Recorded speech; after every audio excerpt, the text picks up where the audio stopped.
प्रिय विद्यार्थियों नमस्कार। हिंदी की ऑनलाइन शिक्षण व्यवस्था में आप सबका हार्दिक अभिनंदन स्वागत है। आइए प्रारंभ करते हैं हिंदी का शिक्षण। आज हम हिंदी शिक्षण में अध्ययन करेंगे हिंदी पाठ्य पुस्तक क्षितिज भाग 2 कक्षा 10 पाठ 3 तुलसीदास। इसके पद्यास क्रमांक 3 की सह प्रसंग व्याख्या ये आज हमको इस वीडियो के माध्यम से समझनी है। आप सब जानते हैं ये जो पाठ क्रमांक 3 है, पाठ का नाम है तुलसीदास। अर्थात ये जो पाठ है इसमें तुलसी द्वारा रचित रामचरितमानस में से कुछ पद्यांश लिए गए हैं। अर्थात ये जो पाठ है ये संकलित है। प्रसंग की यदि हमको व्याख्या समझनी है तो पहले भी अपन इस बात को जानते आए हैं कि व्याख्या के 3 पद हैं। उनमें से पहला जो पद है उसको प्रसंग कहते हैं। इस प्रसंग का दूसरा नाम संदर्भ भी है। अर्थात दिए गए पद्यांश की व्याख्या करने के लिए सबसे पहले हमें प्रसंग या संदर्भ लिखना पड़ता है। अब ये जो प्रसंग या संदर्भ होता है ये क्या है, क्या बताना पड़ता है इसमें अपन को। प्रसंग या संदर्भ में हमें ये बताना पड़ता है कि ये जो पद्यांश है ये कहां से लिया गया है और इससे पहले क्या चर्चा चल रही थी, इसके लेखक कौन है और लेखक का मूल भाव क्या है, क्या समझाना चाहता है वो इसके माध्यम से। ये बातें हमें प्रसंग या संदर्भ में लिखनी होती है। अब दूसरा जो बिंदु है इसका वो है व्याख्या। इसको भावार्थ भी कहते हैं। छोटी कक्षाओं में सामान्यतः भावार्थ लिखिए ऐसे पूछ करके ही व्याख्या करवा लेता, तो हमें भ्रम में नहीं रहना। चाहे हमें भावार्थ के लिए कहा जाए चाहे हमें व्याख्या के लिए कहा जाए, करनी हमें व्याख्या ही है। अब व्याख्या के अंदर क्या होता है, व्याख्या का अर्थ होता है विस्तार पूर्वक वर्णन करना। अर्थात ये जो हमें पद्यांश दिया गया है इसका अर्थ करते हुए और उसका भाव क्या है उसके माध्यम से क्या समझाना चाहते हैं या उस अर्थ के अंदर कोई अंतर कथा छुपी हुई है क्या, इन सब बातों को जोड़ते हुए लिखना ये व्याख्या या भावार्थ है। भावार्थ शब्द बना ही 2 शब्दों से मिलकर गए, भाव और अर्थ। भाव धन अर्थ भावार्थ, अर्थात भाव भी लिखना है और अर्थ भी लिखना है। इसी को क्या नाम दिया है, व्याख्या। और इसका जो तीसरा चरण है वो क्या है, तो तीसरा चरण है विशेष। ये विशेष क्या होता है, क्या लिखना पड़ता है विशेष में। हमें जो पद्यांश दिया गया है उसकी भाषा कैसी है, शैली कैसी है, शब्दों का प्रयोग किस प्रकार से हुआ है, रस कौन सा है, अलंकार कौन सा है, ये सब बताना ही क्या है, विशेष। ये इसका कला पक्ष है। इस विशेष को कला पक्ष भी कहते हैं।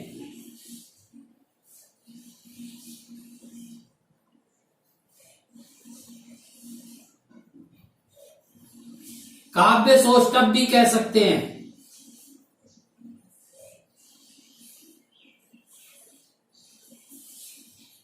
व्याख्या तो क्या है, भाव पक्ष।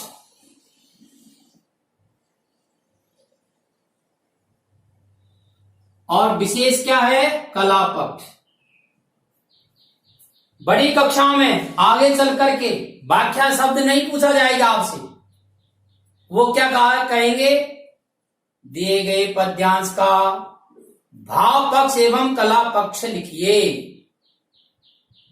तो भाव पक्ष लिखिए, कला पक्ष लिखिए, अर्थात व्याख्या कीजिए। सह प्रसंग व्याख्या करनी है वहां पर भी हम तो आइए दिए गए पद्यांश का सबसे पहले हम प्रसंग या संदर्भ समझते हैं। तो यहां से लिखना प्रारंभ करेंगे।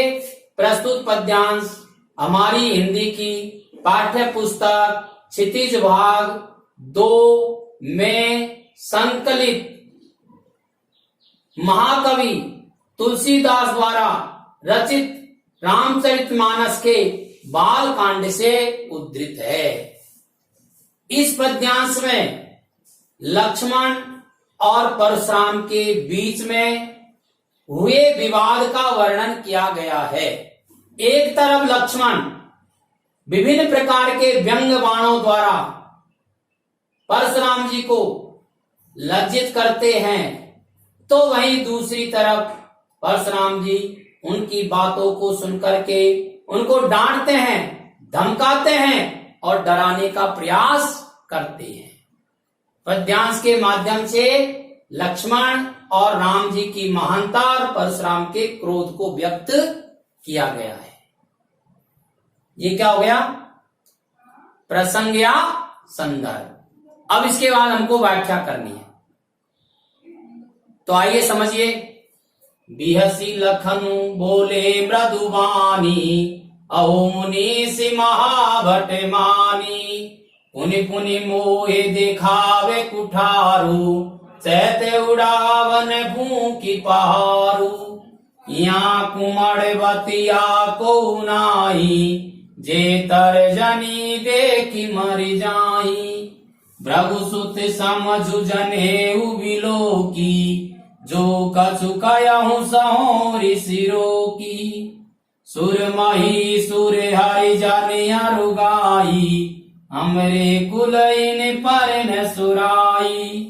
बंधे पापु अपु कीरति हारे, मारता हुआ परिय तुम्हारे।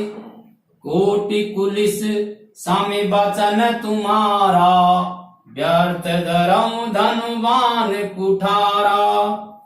जो बिलो के अनुचित कहूँ, क्षमहु महामुनि धीर। सुनि सरोष भृगुवंश मणि, बोले गिरा गंभीर। परशुराम जी की बातों को सुनकर के लक्ष्मण जी मुस्कुराते हुए मीठी वाणी में बोलते हैं, अरे महामुनि, अब इस बात को मानना पड़ेगा कि आप महान योद्धा हैं। अर्थात अब मुझे ये समझ में आ गया है कि आप महान योद्धा हैं। आप तो अपने कठोर परसे को मुझे बार बार दिखा रहे हैं और डराना चाहते हैं। आप इस तरह दिखा रहे हैं जैसे फूंक से पहाड़ को उड़ाना चाहते हैं। फूंक से पहाड़ को उड़ाना चाहते हैं, अर्थात जो कार्य असंभव है उसको आप संभव करना चाहते हैं। मैं लक्ष्मण आपके इस परसे को बार बार दिखाने से डरता नहीं हूं, लेकिन आप मुझे डराने का प्रयत्न कर रहे हैं। आप समझ लीजिए, यहां कोई कुमड़बतिया का पौधा नहीं है जो आपकी तर्जनी को देख करके मुरझा जाएगा। तर्जनी क्या है? यहाँ पर हर्षा है। कुमड़बतिया कौन है? लक्ष्मण है। ये लक्ष्मण रूपी कुमड़बतिया आपकी तर्जनी रूपी परसे को देख करके मुरझाने वाली नहीं है। आमनी, अब मुझको समझ में आ गया है कि आप भृगुवंश के पुत्र हैं। आपकी जनेऊ को देख करके ऐसा लगता है कि आप ब्राह्मण हैं। आपके इस ब्राह्मण रूप को देख करके ही जो कुछ आपने मेरे से कहा है उसको मैंने सहन कर लिया है, अपने क्रोध को रोक करके। लक्ष्मण ये कहना चाहते हैं कि क्रोध मुझे भी आता है, लेकिन आप भृगुवंश के पुत्र हैं, वंशज हैं, और आपने जनेऊ धारण कर रखी, अर्थात आप ब्राह्मण हैं। इन बातों को जान करके ही मैंने अपने रोष को, क्रोध को रोक करके आपके द्वारा जो कुछ कहा गया है, चाहे आपने अनुचित कहा है चाहे आपने उचित कहा है, उसको मैंने सहन कर लिया है, सुन लिया है। मैं सुनने वाला नहीं हूं। लक्ष्मण जी ये बात समझाना चाहते हैं, मैं ये बात सुनने वाला नहीं हूं। आपकी उचित अनुचित बातें मैंने जो सुनी है उसके पीछे केवल दो कारण हैं। पहला कारण है कि आप भृगुवंश के वंशज हैं, दूसरा कारण है कि आपने जनेऊ धारण कर रखी अर्थात ब्राह्मण है।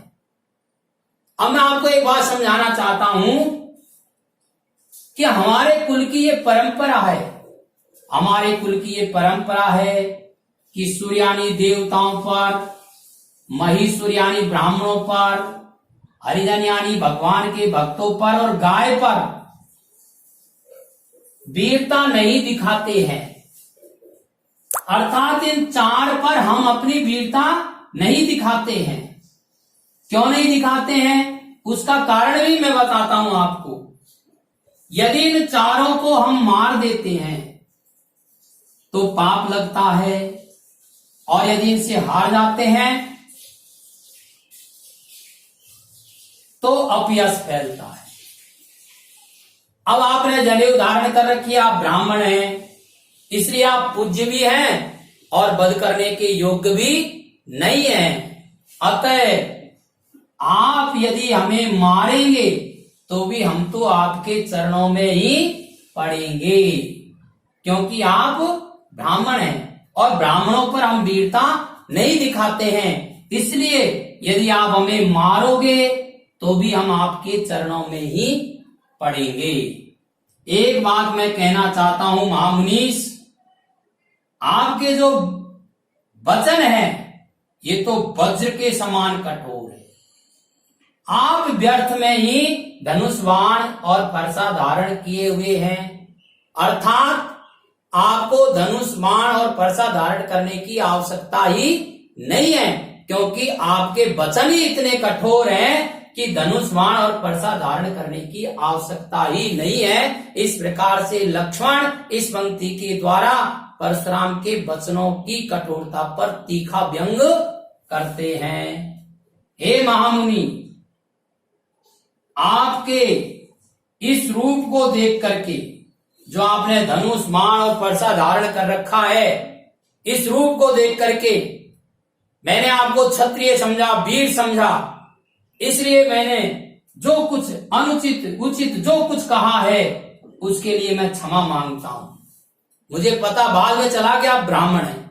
मैं तो धनुष बाण और फरसे को देख करके और आपसे जो कुछ कहने लग गया,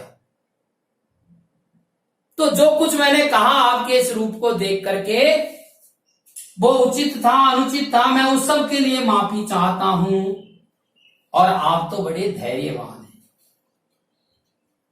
आप तो बड़े गंभीर हैं, धैर्यवान हैं, इसलिए आप मुझे क्षमा करें। अब लक्ष्मण के द्वारा इतनी सारी बातें कही गई है, इनको सुनकर तो परशुराम जी पानी पानी हो गए और उनका क्रोध शांत नहीं हुआ, अभी तो क्रोध और बढ़ गया। अतः वो लक्ष्मण को डांटते हुए कहते हैं, सुनि सरोष भृगुवंश मणि बोले गिरा गंभीर। लक्ष्मण जी की इन बातों को सुनकर के भृगुवंश के वंशज महामुनि परशुराम क्रोध पूर्वक और गंभीर वाणी में बोलते हैं।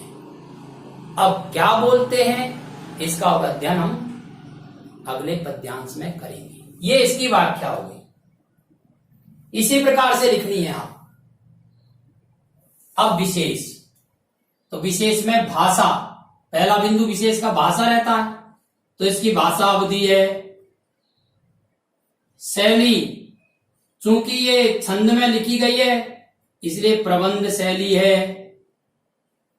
शब्दकोश, इसमें कुछ तत्सम तद्भव शब्दों का प्रयोग हुआ है, तो ये लिख दीजिए आप, तत्सम तद्भव शब्दों का प्रयोग हुआ है।